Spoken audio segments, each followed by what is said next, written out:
Moi, je pense que c'est l'argent qui compte, quoi. Et les investisseurs, les actionnaires veulent avoir du retour sur l'investissement et veulent gagner de l'argent, c'est tout simple, hein. Donc, ça leur est complètement égal de savoir si les gens sont exploités ou pas exploités, pourvu qu'il y ait de l'argent qui rentre. C'est aussi triste que ça.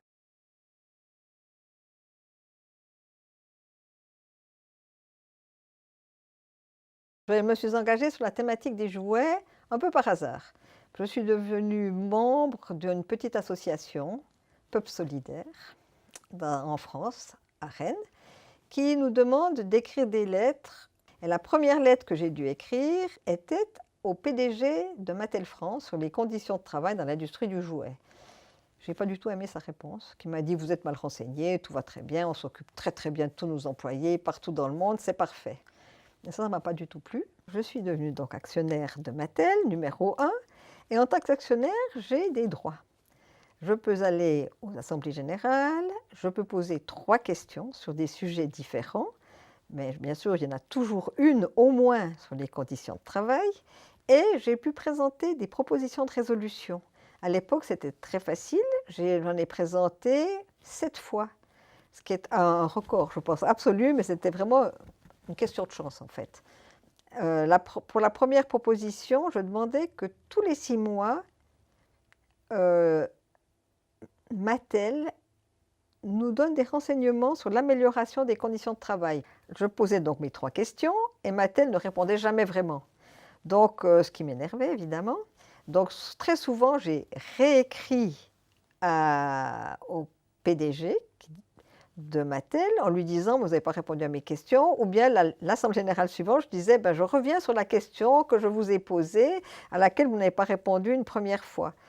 Mais en fait, ce n'était pas forcément pour avoir des réponses que je posais des questions, c'était surtout pour que chaque fois, à chaque assemblée générale, on parle des conditions de travail dans l'industrie du jouet. Donc Mattel a essayé de savoir qui était derrière moi, si j'avais des associations, des partis politiques, des syndicats, ou savoir pourquoi je faisais ça.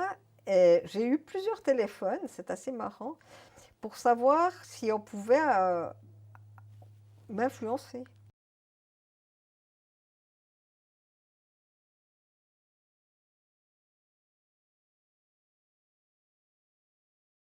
La PDG de Mattel, qui avait mis en place le code de conduite, a, 6 mois plus tard, mis en place une commission d'audit indépendante qui allait faire des audits dans les usines de Mattel et chez les sous-traitants.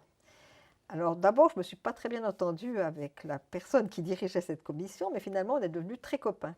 Ces premiers audits, il les annonçait. Donc là, tout était nettoyé, propre, c'était magnifique. Puis après, il est allé sans être annoncé et s'est rendu compte que ça n'allait pas et surtout que les mesures correctives qu'il avait demandées n'avaient pas été prises.